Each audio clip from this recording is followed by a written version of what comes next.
आज अभी व्यासपीठ से आप सबकी ओर से, जड़कोर गोधाम की ओर से आपके चरणों में प्रार्थना करते हैं कि शारदीय नवरात्रि में भले ही एक दिन के लिए आपका पदार्पण हो, आप वहाँ पधारें। आपके चरण रस से गोष्ठ में हम लोग आपका स्वागत कर सकें, हम लोग धन्यता का अनुभव कर सकें। आप वहाँ अवश्य पधारें।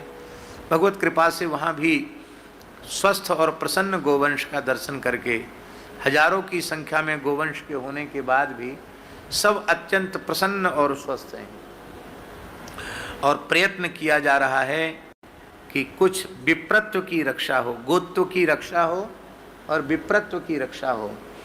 उसके लिए लगभग 50-55 बटुक ब्रह्मचारी हैं जो विधिवत पलाश दंड ग्रहण पूर्वक मौंजीय व्रत धारण करके त्रिकाल संध्योपासन समय से करते हुए, दोनों समय अग्नि में समिधा दान करते हुए और गोष्ठ में निवास करते हुए, गो सेवा करते हुए वो वेदांग का अध्ययन कर रहे हैं।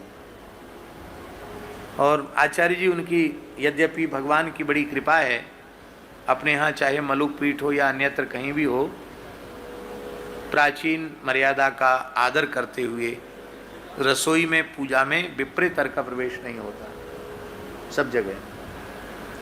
यहाँ तक कि कुंभ आदि में भी बड़े उसमें भी बहुत जुगाड़ करनी पड़ती है, लेकिन उसमें भी विपरीत अर्घ का प्रवेश नहीं होता। वहाँ भी यही मर्यादा से रसोई जड़खोर गोधाम में बनती है, पर उनमें बटुक ब्रह्मचारियों की रसोई इतनी पवित्रता से बनती है कि उनके प्रसाद पाने के पहले हमारा भी प्रवेश वर्जित है उसमें, क्योंकि उनके संस्कार का, उनके स्वरूप का संरक्षण किया जा रहा है। तो जहाँ तक हो सके वहाँ हमें सावधानी रखनी चाहिए। इस पद्धति से वहाँ कुछ ब्राह्मणों का निर्माण हो रहा है जो वहाँ संकल्पित होकर निवास बटुक ब्रह्मचारी कर रहे हैं। वे 7 वर्ष तक अपने घर नहीं जाएंगे,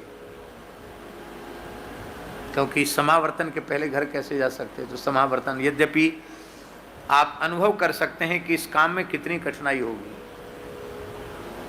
सबसे पहले तो माता पिता ही राजी नहीं होते 7 साल के लिए बच्चों को भेजने के लिए, और बाबाजियों के पास एक भय और होता है कि कहीं ज़्यादा अच्छे संस्कार मिल गए और बालक हाथ से निकल गया तब क्या हो। अरे भाई, ये अपने सोचने से या करने से नहीं होता, ये तो अपने जन्मांतरीय संस्कार, पूर्वजों का पुण्य प्रताप, भगवान का महान अनुग्रह होता है, तब संसार छूटता है। ऐसे ही छूट जाता है क्या? इसलिए ये भय कोई न करे कि साधु बन जाएंगे। साधु भगवान जिसको बनाना चाहेंगे वो बनेगा। तो कहीं बनाने से साधु बनते हैं क्या? ब्रज में कहावत है कि मोरन के पंखन पे कोई चित्रकारी ना करे, मोर तो चित ही चिताए हमें। ऐसे ही दास की ये मान्यता है कि संत भी बनने से नहीं होता है, ठाकुर जी जिसको बनाकर भेजते हैं वो होता है। और कोई ना कोई जन्मांतरी संस्कार तो जरूर होता है। आप देख लो, कोई भी जो विशिष्ट महानुभाव हैं जिनके द्वारा समाज में, राष्ट्र में कोई बड़ा काम हो रहा है, जरूर कोई ना कोई दिव्यता उनके पीछे, उनके जन्म में होती है, नहीं तो ये संभव नहीं है। श्री वृंदावन बिहारी, हम भी ऐसा शोध थोड़ा थोड़ा करते रहते हैं। पूज्य रमन रेती वाले महाराज जी की पूर्वाश्रम की चाची हमको मिली। लोगों ने कहा कानपुर में, तो लोगों ने बताया कि ये लगभग 100 साल की हो रही है। मैंने 1-2 साल कम हुआ तो 100 साल मानो ऐसा। तो हमको उनके से मिलने का अवसर मिला, तो हमने उनसे कहा कि माताजी, हम एक बात पूछना चाहते हैं कि रमन रेती वाले महाराज जी का जन्म हुआ, आपको इसके बारे में कोई विशेष बात ज्ञात है? तो वो अपनी भाषा में बोली, अरे कहा बताए, क्या बताएं हम, जिस समय जन्म हुआ उस समय हम सूतिकागार में भी थे। चाची जी ने बताया कि जिस समय उनका जन्म हुआ हम सूतिकागार में थे। मेरे सामने प्रसव हुआ। तो मैंने कहा कोई विलक्षणता समझ में आई? तो उन्होंने जो बताया था, मैं पहली बार व्यासपीठ से बोल रहा हूं ये बात, उन्होंने बताया चाची जी ने कि एक प्रकाश पुंज आया। उन जमानों में लाइट तो होती नहीं थी। एक प्रकाश की पुंज, एक छोटा किरण आई और वो किरण उनके चारों ओर परिक्रमा करके दाहिने पैर के अंगूठे में प्रविष्ट हो गई। तो बोले ये घटना मैंने अपनी इन्हीं आंखों से देखी है, और तो मैंने कोई विशेषता नहीं। तो बचपन में घर छोड़ के साधु सन्यासी हो गए, फिर तो कहाँ संपर्क संबंध रह गया।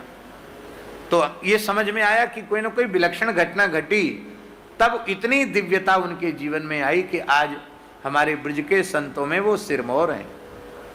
तो राम जी, कोई ना कोई संस्कार पीछे होता है। तो बड़ी कठिनाई है अच्छे काम में, गौ सेवा के काम में भी बड़ी कठिनाई है, ब्राह्मणों के स्वरूप संरक्षण में भी बड़ी कठिनाई है, क्योंकि जिन घरों से बालक आ रहे हैं उनके माता पिता के ही संस्कार इतने उन्नत नहीं हैं, तब उन बच्चों को भी उस स्वरूप में ढालने में बड़ा श्रम करना पड़ता है। अर्थ साध्य है, समय साध्य है और श्रम साध्य है। लेकिन भगवान से प्रार्थना है गिरिराज जी से कि ऐसे 10-20 भी पवित्र आत्मा ब्राह्मणों का निर्माण यदि राष्ट्र में हो जाए तो हम समझते हैं वैदिक सनातन धर्म की बहुत बड़ी सुरक्षा उसके द्वारा होगी। और इसी उद्देश्य की पूर्ति के लिए स्वामी जी काशी में भी एक स्थान निश्चित किया है कि इनमें जो बहुत मेधावी निकलेंगे उनको काशी में रख करके सद्गुरु तपस्वाध्याय प्रतिष्ठानम के रूप में उनको, अभी तो बहुत सामान्य व्यवस्था नहीं है उतनी अच्छी, लेकिन जो उस योग्य होंगे उनको भले ही 4-5 लोग ही पढ़ें, 10 लोग ही पढ़ें, पर उनको ऐसा विचार है कि वो षडंग वेद के अच्छे विद्वान बने।